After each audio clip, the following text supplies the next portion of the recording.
The biggest news through the night about Bondi Beach incident is the fact that both of the suspects are the same family. They're father and son. And they got the news mixed up yesterday. The son was believed to be the one who was shot dead, but no, that was the father. The father has been killed during the incident, and the son is critical in hospital. And that just blows my mind. You just think, what sort of relationship do you have when you turn into your son one day and say, come on, we'll go down to Bondi Beach and take some guns and shoot some people? It's incredible. It's an absolutely disastrous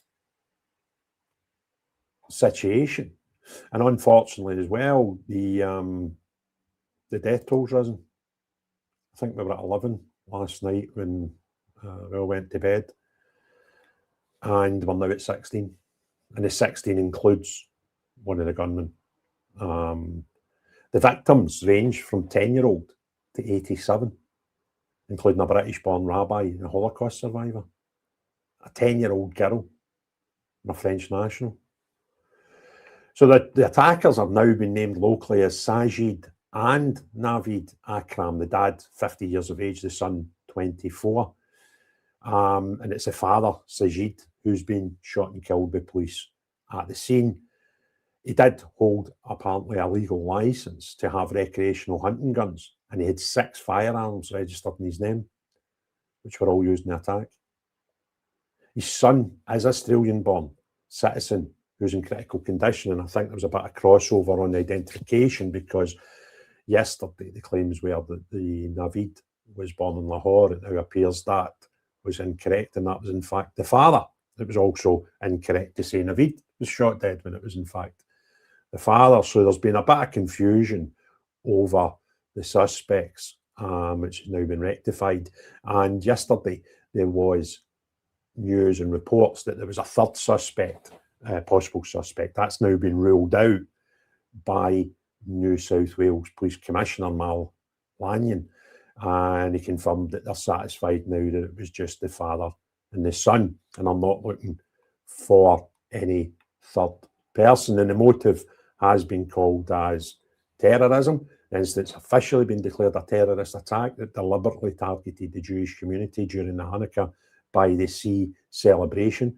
The IEDs were found in the suspect's car, secured by bombs disposal unit, and some reports suggest the men pledged allegiance to Islamic State group. The IS flags were allegedly found in the car, which we're waiting to get that confirmed or not. And the hero bystander has been named as Ahmed El Ahmed. That's the guy that wrestled the gun from one of the attackers, and he is now recovering in hospital after being shot twice, and has been praised widely for that. Now, obviously, Sajid cannot face any charges, but the son, Navid, is currently in hospital, and he is a critical condition, but it's expected to face charges as soon as that rectifies itself one way or the other. He is likely to face criminal charges. Now, from the 15 civilians, we don't have all of the information on all of them as yet, but I mean, there's some horrific stories in there with about half of them already named. Matilda was a 10-year-old, the youngest victim so far, described by her former teacher as a bright, joyful and spirited child who brought light to everyone around her. She died in hospital, unfortunately, from her injuries.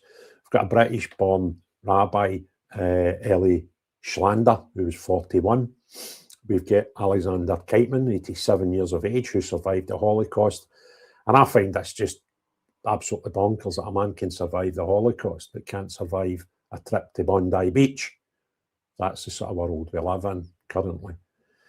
Dan Eclium, a French national who worked as an IT analyst, and moved to Australia just last year. He was a popular and talented footballer, played for the local Rockdale football club. Peter Meager, who's a retired police detective sergeant who had served nearly 40 years in the New South Wales police force. He was working at the event as a freelance photographer.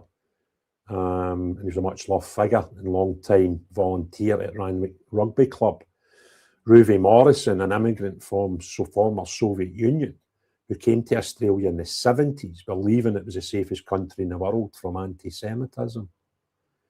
He was a successful businessman known for his philanthropy. Another rabbi, Rabbi Yaakov Lavitin, the secretary of the Sid Beth Din and a popular coordinator of Shabbat activities in Sydney. And Tibor Wyson, 78 years of age, he was at the event with his wife and grandchildren and was killed while trying to protect a family friend. Incredible when you start hearing the sort of personal stories with these tragedies, because sometimes we kind of get hit up in other things that we forget of the personal sacrifices. How do you actually describe it? Now, in addition to the deceased, there's approximately 40 people injured, with many still in hospital. Some of them are critical. And 2 police officers who sustained gunshot wounds are in a stable condition.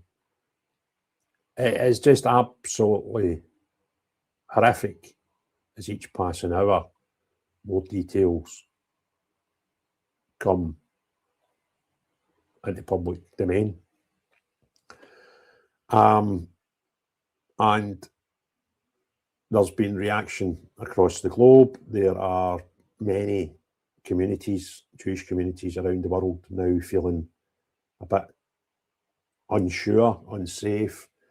Britain and indeed Scotland have both heightened presence at Jewish synagogues, but assured the public in the United Kingdom that there is no inflated terror risk due to this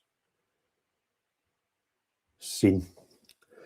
So I'll leave you with that. I seem to be having problems with my camera just now. It seems to be a bit laggy, so I do apologise.